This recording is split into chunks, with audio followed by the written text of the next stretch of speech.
Assalamualaikum warahmatullahi wabarakatuh, sahabat Indonesia, dengan Nela Luki di sini. Nah, teman-teman, hari ini kita akan membahas tentang apa sih sebab ada orang-orang yang memiliki pekerjaan yang sama dengan golongan yang sama atau dengan jenis pekerjaan yang sama, tetapi kok kesuksesannya dan hasilnya berbeda ya?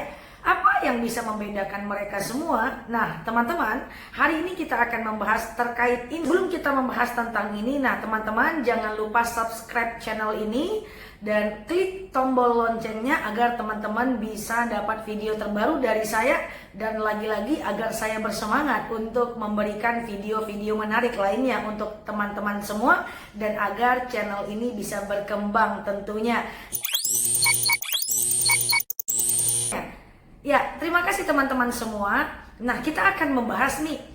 Ada orang yang punya pekerjaan yang sama, misalnya sama-sama pegawai negeri, atau mungkin sama-sama karyawan swasta, atau bahkan mungkin sama-sama jualan. Mungkin jualannya di pasar, mungkin jualannya di rumah. Nah, apa yang membedakan nasib ini? Nah, teman-teman, kita akan bahas. Yang pertama adalah masing-masing orang itu ketika melakukan pekerjaan, dia punya perbedaan. Apa yang membedakan orang sukses dengan orang yang tidak, yang belum sukses? Yang pertama adalah keyakinan. Sama-sama menjual, misalnya sama-sama penjual cabai, tetapi ada penjual cabai yang dia yakin banget bahwa cabainya itu akan laris. Ada yang penjual juga mungkin sama-sama jual cabai, tapi dia nggak yakin bahwa jualannya itu akan laris. Keyakinan ini bisa jadi dua, teman-teman. Yang pertama, yakin kepada Allah. Yang kedua, yakin kepada dirinya. Itu bisa ditandai dengan perkataannya sehari-hari. Misalnya nih, ada yang menjual cabai lalu dia bilang, oh ini harga cabai lagi turun. Dia juga percaya diri, dia juga yakin dengan harga cabai turun akan banyak yang membeli barang dagangan dia. Tapi ketika harga cabainya mahal, dia juga yakin bahwa orang-orang tetap butuh cabai dan orang-orang tetap akan membeli. So, naik turunnya harga tidak bisa membuat dia ragu atas keyakinannya, baik atas ragu kepada rezeki maupun ragu kepada dirinya. Tetapi mental yang kedua adalah orang-orang yang menjual barang dagangannya misalnya, tetapi dia tidak yakin dengan capaiannya. Aduh, orang lagi susah nih, belum tentu ada yang mau beli. Baru bangun pagi, aduh barangan sekarang gak laris nih. Belum lagi ada orang yang datang ke kedainya, aduh ini gak bakal ada nih orang yang datang. Nah, atau misalnya toko baju, itu hal yang sama, teman-teman. Ada yang dia yakin dia bakal sukses, ada yang dia tidak yakin. Ketika, coba teman-teman perhatikan perkataan orang sehari-hari. Ketika ada temannya yang mau buka usaha ponsel, lalu orang ini bilang, ah jangan, sekarang pulsa murah, untungnya cuma 500-100 perak. Dia tidak yakin. Ada orang yang yakin, ya walaupun untungnya rendah, tetapi orang kan butuh dengan pulsa itu misalnya. Nah, dua teks ini adalah mental orang-orang yang yakin dengan orang-orang yang tidak yakin. Ada orang yang ingin membuka toko baju, dia bilang, alah sekarang orang lagi susah, makan aja susah, boro-boro buka toko baju. Tapi ada orang yang punya mindset yang berbeda. Aduh, walaupun nih orang lagi susah, tetapi orang tetap membutuhkan baju karena masih banyak orang-orang Indonesia yang fashionable. Dia bisa melihat satu titik keyakinan, satu nuktoh keyakinan. Nuktoh ini satu celah keyakinan bahwa dengan usahanya dia akan menjadi sukses. Nah, keyakinan inilah yang membedakan orang memiliki perbedaan nasib dan perbedaan kesuksesan. Ada orang-orang yang misalnya dia berjualan makanan di tepi jalan misalnya, yang dia yakin orang bakal berhenti di situ dan membeli makanannya. Tapi ada sebagian yang bilang, ah ini kan jalan raya, orang belum tentu mau berhenti, orang kan buru-buru. Nah, ada orang-orang yang dalam pikirannya itu hanya ada faktor penghambat. Tapi ada orang-orang yang dalam pikirannya itu dia menganggap bahwa apapun kondisinya, saya yakin ini akan laku. Dan itu adalah sesuatu yang sangat berbeda, teman-teman. Yang membedakan orang yang sukses dengan yang tidak, padahal pekerjaannya sama, itu adalah keyakinan. Apalagi termasuk seorang guru atau seorang tenaga pendidik atau seorang public speakers, ketika dia yakin dan punya keyakinan bahwa apa yang dia ucapkan itu akan membawa dampak bagi orang lain, maka dia akan menjadi sesuatu. Tetapi kalau dia tidak yakin, aduh, saya ini nggak pede, saya ini nggak confident, maka dia tidak akan menjadi sesuatu, teman-teman. Walaupun potensinya sama, walaupun waktunya sama. Jadi keyakinan menjadi hal yang membedakan antara orang yang bernasib baik dengan orang yang bernasib buruk, teman-teman. Nah, maka yuk kita cek, andai ada yang menonton video saya ini yang tidak yakin dengan kemampuannya, dengan kapabilitasnya, ayo kita ubah untuk kita meyakinkan dan memandang sesuatu dengan kacamata yang positif. Baik yakin kepada Allah dan yakin kepada diri kita serta nasib kita. Yang kedua, yang membedakan antara orang yang nasibnya baik dengan nasibnya buruk, orang yang sukses dengan orang yang tidak sukses, yang kedua adalah cinta. Cinta kepada apa yang sedang dia kerjakan.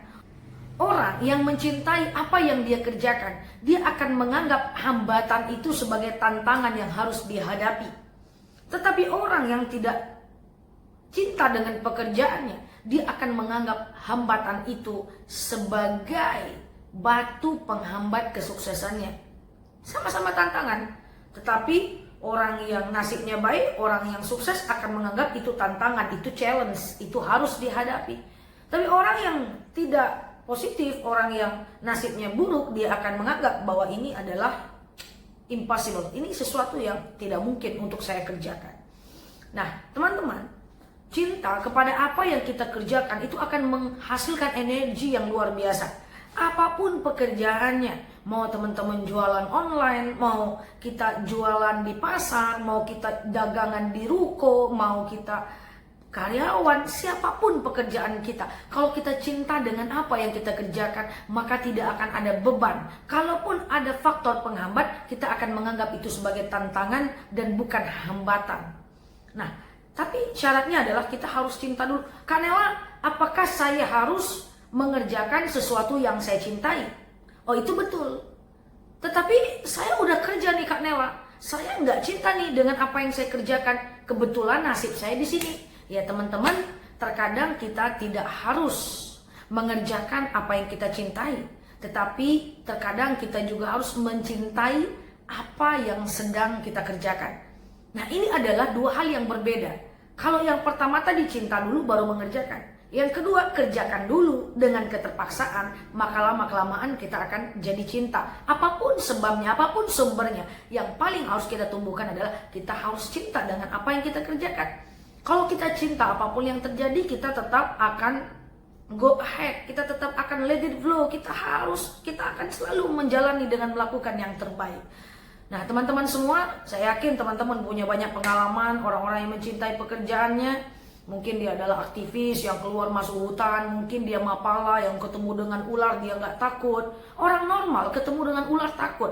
Tapi orang-orang yang mapala karena dia cinta dengan pekerjaannya, ketemu dengan ular dia asik. Itu dua hal yang berbeda. Orang yang cinta dengan dia menjadi public speaking ketika dia kecelakaan, ketika dia masuk jurang, dia menganggap itu tantangan, itu pengalaman.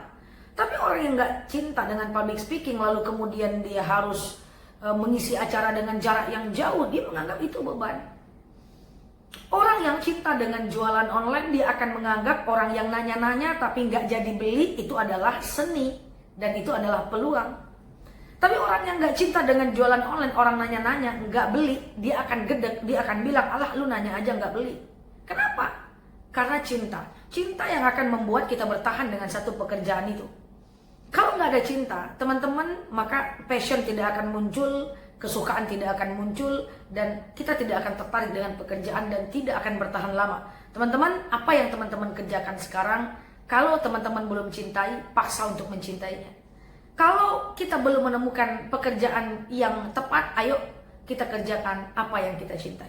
Itu yang kedua. Yang ketiga, teman-teman, apa yang membedakan orang sukses dengan orang yang tidak sukses? Yang ketiga yang paling penting adalah doanya.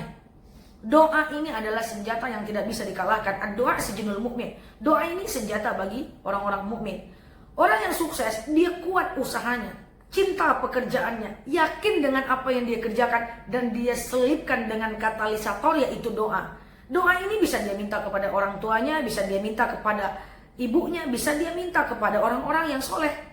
Nah, doa ini adalah sesuatu yang tidak bisa dilawan. Teman-teman pernah nggak ngelihat orang yang punya potensi yang sama, dia melakukan hal yang sama, tetapi hasilnya sangat berbeda.